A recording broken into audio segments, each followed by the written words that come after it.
Baiklah, saya Fadila Zahra, NIM 1930106013 akan menjelaskan materi mengenai morfogenesis tumbuhan.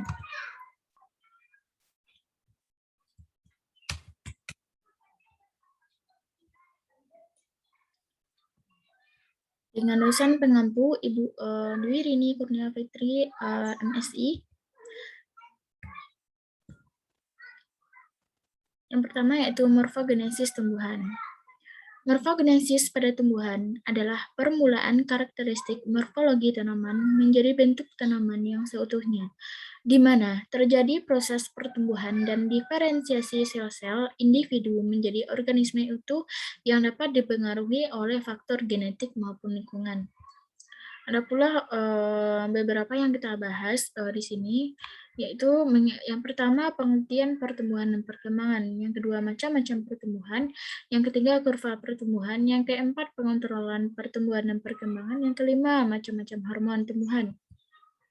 Yang pertama yaitu pengertian pertumbuhan dan perkembangan. Pertumbuhan merupakan proses pertambahan ukuran atau volume massa tinggi atau panjang yang bersifat irreversibel.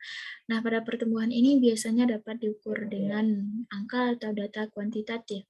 Selanjutnya yaitu perkembangan, merupakan proses tumbuhan untuk mencapai kematangan fungsi atau dengan kata lain, proses menuju tahap dewasa. Proses ini bersifat reversible. Nah, pada proses perkembangan ini dimulai pada saat pertumbuhan pada saat biji sudah menjadi tanaman muda, tanaman dewasa, lalu sampai munculnya bakal buah. Nah, di sini dapat dilihat dari biji, tumbuh akar, batang, daun, bunga, dan buah. Selanjutnya ada macam-macam pertumbuhan. Ada dua macam pertumbuhan, yaitu yang pertama pertumbuhan primer dan yang kedua ada pertumbuhan sekunder. Nah, adapun dari pertumbuhan primer ini adalah pertumbuhan yang terjadi pada saat tumbuhan dari biji sampai menjadi tumbuhan dewasa. Nah, di sini dapat dilihat ada ujung akar, ada ujung batang, ada pertumbuhan primer pada akar. Nah, di sini dipengaruhi oleh nutrisi atau zat mineral yang ada dalam tanah sehingga munculnya akar atau daun muda yang dipengaruhi oleh nutrisi yang masuk ke dalam tumbuhan. Ada pula pertumbuhan sekunder. Nah, pada pertumbuhan sekunder ini lebih kepada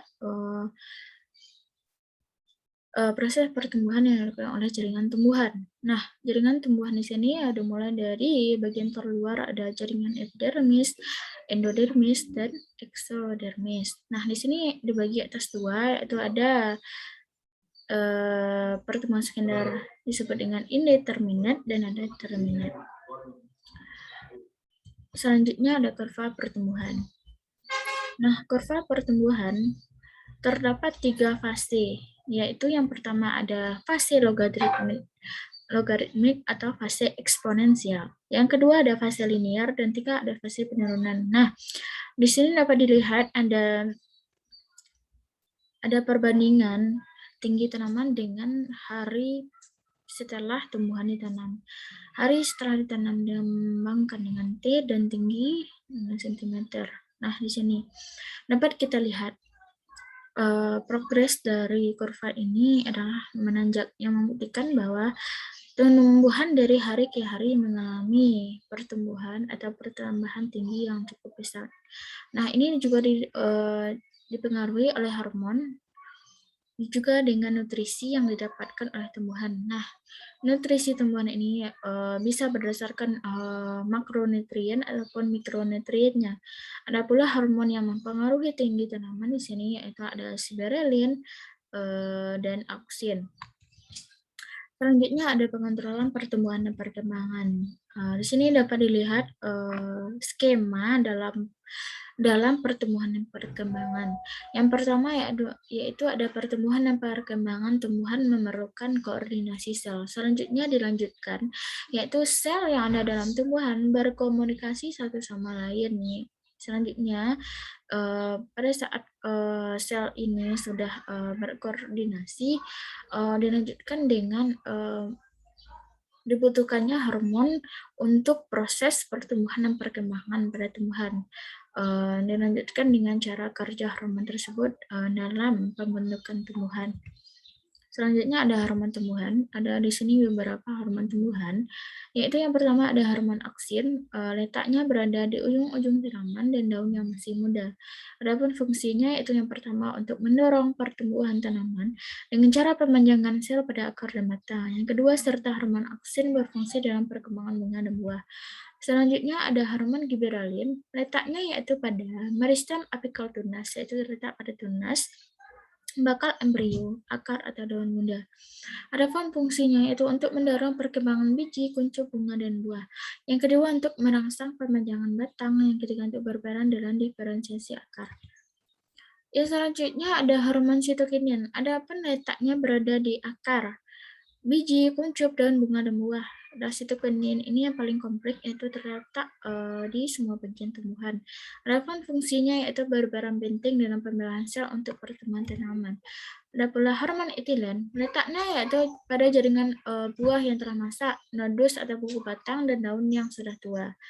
Fungsinya yaitu yang pertama ada berperan dalam pematangan buah, yang kedua untuk meningkatkan penuaan pada daun bunga, yang ketiga untuk absisi pada beberapa bagian tumbuhan. Yang terakhir itu hormon asam absisat. Letaknya yaitu ada pada daun, pada batang, dan buah yang berwarna hijau. Fungsinya yaitu yang pertama untuk menghambat pertumbuhan saat terjadi kondisi buruk. Yang kedua untuk merangsang penutupan stomata saat kekeringan. Baiklah, itulah penjelasan dari saya, terlebih dan terkurang. Assalamualaikum warahmatullahi wabarakatuh.